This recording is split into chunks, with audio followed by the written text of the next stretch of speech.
जय हिंद। स्वागत है आप सभी का मेरे YouTube चैनल में। पिछले वीडियोस में हमने जाना था कि सेक्शन 72 भारतीय नागरिक सुरक्षा संहिता में न्यायालय जो है नॉन बेलेबल वारंट जारी करते हैं और सेक्शन 73 भारतीय नागरिक सुरक्षा संहिता में बेलेबल वारंट जारी करते हैं।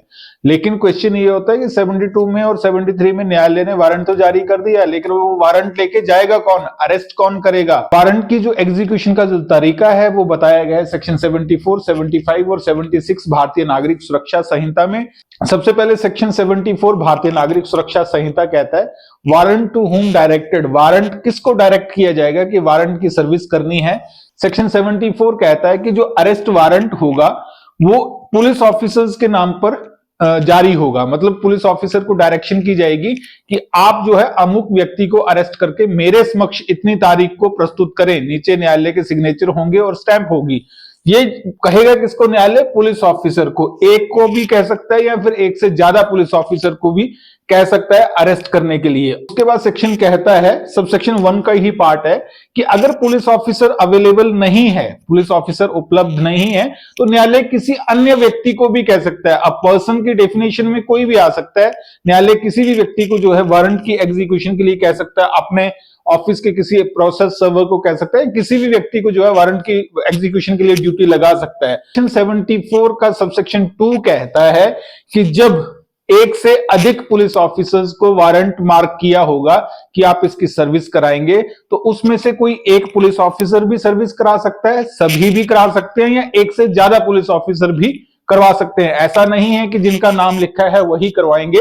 अगर 2 का नाम लिखा है तो एक भी करवा देगा तो चल जाएगा। सेक्शन 74 कहता है पुलिस ऑफिसर या किसी अन्य व्यक्ति को वारंट जो है वो दिया जा सकता है कि आप इसको एग्जीक्यूट करें। वारंट की एग्जीक्यूशन कैसे होगी, जिस व्यक्ति को गिरफ्तार करने के लिए, जिस व्यक्ति का नाम पता उसमें लिखा है कि इस व्यक्ति को गिरफ्तार किया जाए, उसको गिरफ्तार करके न्यायालय के समक्ष प्रस्तुत किया जाता है। जो डेट उसमें दी होती है उस डेट से पहले या उस डेट को। उसके बाद सेक्शन 75 भारतीय नागरिक सुरक्षा संहिता कहता है कि चीफ जुडिशियल मैजिस्ट्रेट या जुडिशियल मैजिस्ट्रेट फर्स्ट क्लास किसी भी व्यक्ति को आदेश दे सकते हैं अपने जुडिक्शन में, अपने अधिकारिता रखने वाले एरिया में, कि आप किसी ऐसे व्यक्ति को गिरफ्तार करें। कौन से व्यक्ति को गिरफ्तार करें, अगर कोई कन्विक्ट है जिसको न्यायालय से जो है सजा सुना दी गई है, सजा याफ्ता है, जिसको सजा हो गई है न्यायालय से, वो अगर भाग गया है तो उसके लिए चीफ जुडिशियल मैजिस्ट्रेट या मैजिस्ट्रेट फर्स्ट क्लास आदेश कर सकते हैं किसी भी व्यक्ति को, पुलिस ऑफिसर को या किसी अन्य व्यक्ति को, कि आप इसको गिरफ्तार करके मेरे समक्ष पेश करें। उसके बाद आता है प्रोक्लेम्ड ऑफेंडर। प्रोक्लेम्ड ऑफेंडर में क्या रहता है, जो आदमी जिसके विरुद्ध न्यायालय ने धारा 84 भारतीय नागरिक सुरक्षा संहिता के अधीन कार्यवाही कर दी है, उसको प्रोक्लेम्ड ऑफेंडर डिक्लेयर कर दिया है। पुलिस ने कोशिश की उसको ज्वाइंट इन्वेस्टिगेशन कराने की, वो नहीं आया। उसके बाद पुलिस ने कंप्लेंट की मैजिस्ट्रेट के पास कि वो नहीं आ रहा है, उसको पीओ डिक्लेयर करे। न्यायालय ने उसको समय दिया, अखबार में भी छपवाया या नहीं छपवाया, जो भी मैटर होगा उसमें, उसके बाद वो व्यक्ति नहीं आता है तो न्यायालय जो है उसको प्रोक्लेम्ड ऑफेंडर डिक्लेयर करता है। अब प्रोक्लेम्ड ऑफेंडर जब कोई व्यक्ति डिक्लेयर होता है तो उसका नॉन अवेलेबल वारंट जो है वो न्यायालय में नॉन एग्जीक्यूशन रिपोर्ट के साथ जमा हो जाता है। उसके बाद उसका पीओ ऑर्डर चलता है। वो जिस केस में उसको प्रोक्लेम्ड ऑफेंडर डिक्लेयर किया गया है उस केस में दोबारा नॉन अवेलेबल वारंट नहीं निकल सकता।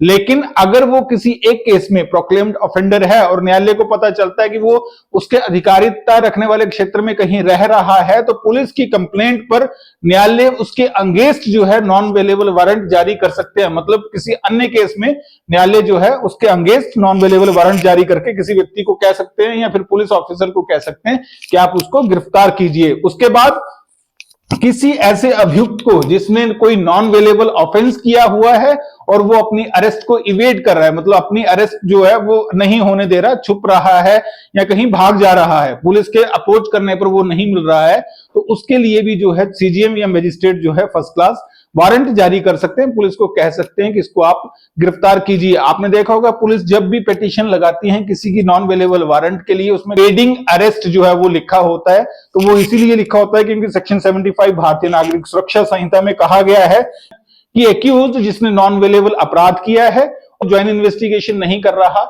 और अरेस्ट को इवेड कर रहा है, ऐसे व्यक्ति के खिलाफ जुडिशियल मैजिस्ट्रेट वारंट जारी करके पुलिस को आदेश कर सकते हैं कि इसको गिरफ्तार किया जाए। उसके बाद सेक्शन 75 बीएनएसएस का सबसेक्शन 2 कहता है कि ऐसा ऑफिसर या ऐसा व्यक्ति जिसको ऐसा आदेश प्राप्त हुआ है वो अपने जुडिक्शन के एरिया में, अपना जो अधिकार क्षेत्र है उसमें उस व्यक्ति को ढूंढेगा। कहां ढूंढेगा?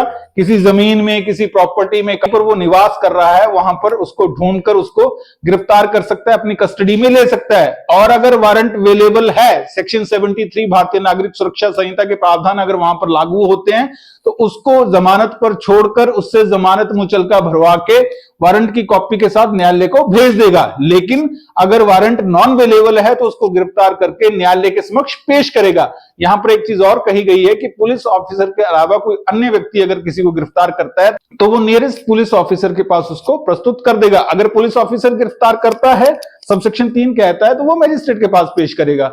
और अगर पुलिस ऑफिसर के अलावा कोई अन्य व्यक्ति गिरफ्तार करता है तो वो पुलिस ऑफिसर के पास प्रस्तुत कर देगा उसको गिरफ्तारी के बाद।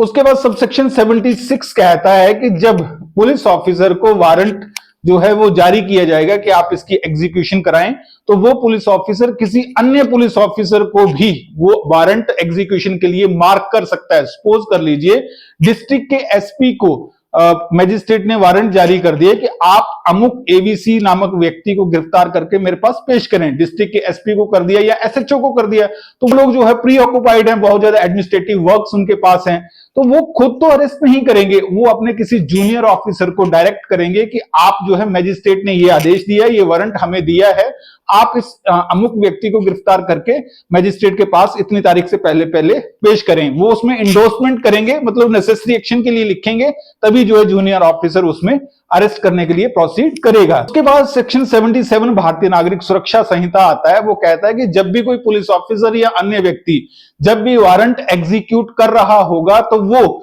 जिस व्यक्ति को गिरफ्तार करना है उसके मांगे जाने पर वो वारंट दिखाएगा और उसको ग्राउंड्स ऑफ अरेस्ट कहेगा। कि ग्राउंड्स ऑफ अरेस्ट क्या होंगे? कि मजिस्ट्रेट ने आपके जो अगेंस्ट वारंट जारी किया है, आपके जो अरेस्ट मैं करने आया हूं, आप चलिए मेरे साथ, और जो भी अरेस्ट की जो फॉर्मेलिटी होगी वो सारी की सारी उसमें करेगा। 77 कहता है कि जब भी कोई वारंट लेके जाएगा तो जिस व्यक्ति को गिरफ्तार करना है उसको वारंट जो है प्रॉपरली दिखाया जाएगा।